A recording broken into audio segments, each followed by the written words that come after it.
सुबह सहारनपुर, दोपहर पुष्कर और फिर शाम होते होते गाजियाबाद। योगी जिंदाबाद, मोदी योगी जिंदाबाद। जिस वक्त कमल के छापे वाली पार्टी अपनी 45वीं सालगिरह मना रही थी, जब बीजेपी के करोड़ों कार्यकर्ता 4.5 दशक के संघर्ष और सफलता के पन्ने पलट रहे थे, तब प्रधानमंत्री नरेंद्र मोदी भगवा पार्टी के आकार को 400 पार का विस्तार देने का संकल्प ले रहे थे। मैंने संकल्प लिया था कि आपके आशीर्वाद से हर स्थिति को बदलूंगा, हर परिस्थिति को बदलूंगा, निराशा को आशा में बदलूंगा, आशा को विश्वास में बदलूंगा। प्रधानमंत्री नरेंद्र मोदी ने पहली रैली सहारनपुर में की, फिर राजस्थान के पुष्कर पहुंचे, देर शाम फिर यूपी के गाजियाबाद में रोड शो किया। हर रैली में 400 पार की हुंकार भरी। पूरा देश कह रहा है 4 जून 4 जून 4 जून।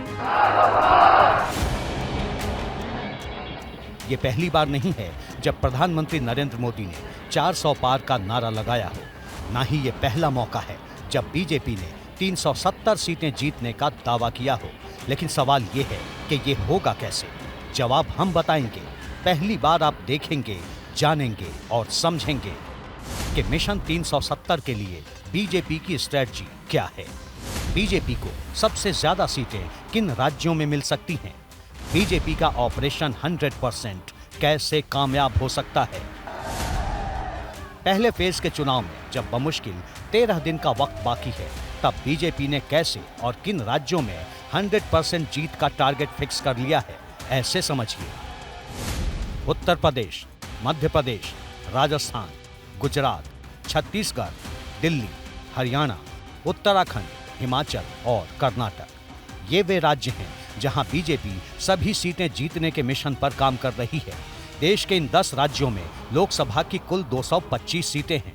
2019 में बीजेपी इनमें से सिर्फ 6 राज्यों यानी राजस्थान, गुजरात, दिल्ली, हरियाणा, उत्तराखंड और हिमाचल में ही लोकसभा की सभी सीटें जीतने में कामयाब हो पाई थी। 2024 में बीजेपी को अगर 370 पार का ख्वाब साकार करना है तो इन्हीं 225 सीटों से पूरा हो सकता है। लेकिन ये होगा कैसे? ये जानने के लिए पहले बात करते हैं देश के सबसे बड़े सियासी सूबे उत्तर प्रदेश की, जहां बीजेपी ने 80 में से 80 सीटें जीतने का टारगेट तय किया है। लेकिन ये कैसे मुमकिन है?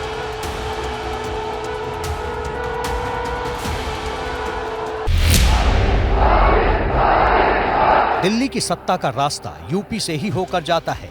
ये वो सूबा है जहां से प्रधानमंत्री नरेंद्र मोदी 2 बार से सांसद हैं और तीसरी बार चुनाव लड़ रहे हैं और यूपी में तूफानी रैलियां कर रहे हैं, 400 पार की हुंकार भर रहे हैं। कांग्रेस की सरकारें जो कई दशकों में नहीं कर पाई, वो भाजपा ने 10 साल में करके दिखाया है। और इसीलिए ही पूरा देश कह रहा है 4 जून 4 जून 4 जून 4 जून। मोदी मोदी। चुनाव तारीखों के ऐलान के बाद प्रधानमंत्री ने यूपी के मेरठ से ही प्रचार की शुरुआत की थी और फिर सहारनपुर में रैली की, गाजियाबाद में रोड शो किया। आगे भी कई रैलियां होनी हैं। सवाल ये है कि यूपी पर बीजेपी का इतना फोकस क्यों है? जवाब है 2019 के नतीजे। 2019 में बीजेपी जिन सीटों पर हारी थी, उनमें बिजनौर, अमरोहा, मुरादाबाद, संभल, रायबरेली, घोसी, लालगंज, जौनपुर, अंबेडकर नगर, गाजीपुर, श्रावस्ती, मैनपुरी, सहारनपुर, आजमगढ़, रामपुर, और नगीना, इन 16 सीटों पर उसे हार मिली थी। इनमें से 10 सीटों पर बीएसपी, 5 पर समाजवादी पार्टी और 1 पर कांग्रेस ने जीत दर्ज की थी। पहले चरण में सहारनपुर, कैराना, मुजफ्फरनगर, मुरादाबाद, रामपुर, नगीना, बिजनौर और पीलीभीत लोकसभा सीट पर 19 अप्रैल को वोट डाले जाएंगे। 2019 में इनमें से 5 सीटों पर बीजेपी को हार मिली थी। इतना ही नहीं, कई सीटों पर बीजेपी की जीत का अंतर बेहद कम था। मछली शहर सीट पर बीजेपी के भोलानाथ ने बीएसपी के त्रिभुवन राम को सिर्फ 181 वोटों से हराया था। सुल्तानपुर में मेनका गांधी बीएसपी के चंद्रभान सिंह से सिर्फ 14,526 वोटों से जीती थी। मुजफ्फरनगर में अजित सिंह को बीजेपी के संजीव कुमार बालियान ने 6,526 वोटों से हराया था, जबकि बागपत से जयंत चौधरी को बीजेपी के सत्यपाल सिंह ने 23,502 वोटों से मात दी थी। कन्नौज में समाजवादी पार्टी के मुखिया अखिलेश यादव की पत्नी डिंपल यादव को बीजेपी के सुब्रत पाठक के हाथों 12,353 वोटों से हार का सामना करना पड़ा था। इसलिए बीजेपी साल भर पहले से ही इन सीटों के समीकरण साधने में जुट गई थी। राजनीति में दावे होते रहते हैं, लेकिन सवाल ये है कि ये होगा कैसे? ऑपरेशन 100% के लिए बीजेपी की क्या तैयारी है? जवाब ऐसे समझिए। बीजेपी ने इस बार हर बूथ पर 370 प्लस वोट का टारगेट सेट किया है। हर बूथ पर पिछले चुनाव में मिले वोटों से 370 वोट ज्यादा जोड़ने का लक्ष्य रखा गया है। इसके लिए बूथ अध्यक्षों को जिम्मेदारी दी गई है। राज्य के कुल 163,000 बूथों पर बीजेपी इसी रणनीति के तहत काम कर रही है। बीजेपी का पूरे प्रदेश में टिफिन बैठकों का भी प्लान है।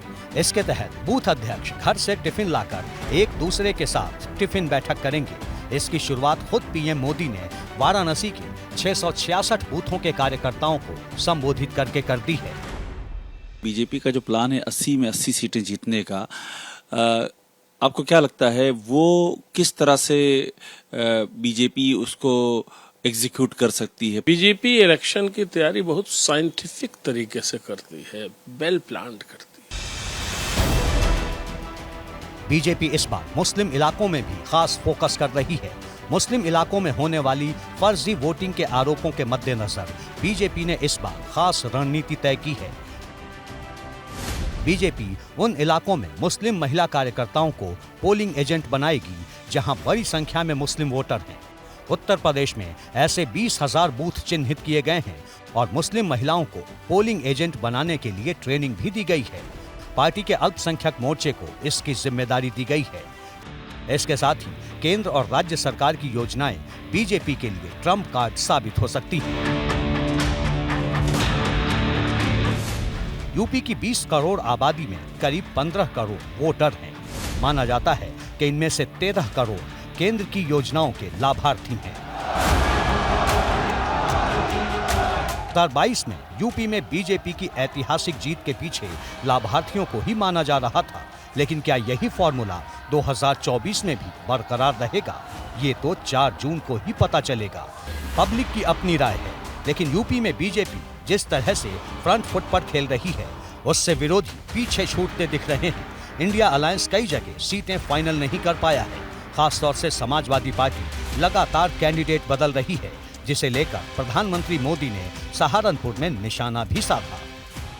आज सपा की स्थिति ये है कि यहां हर घंटे उसे अपने उम्मीदवार बदलने पड़ रहे हैं और कांग्रेस की स्थिति तो और विचित्र है। कांग्रेस को तो उम्मीदवार ही नहीं मिल रहे।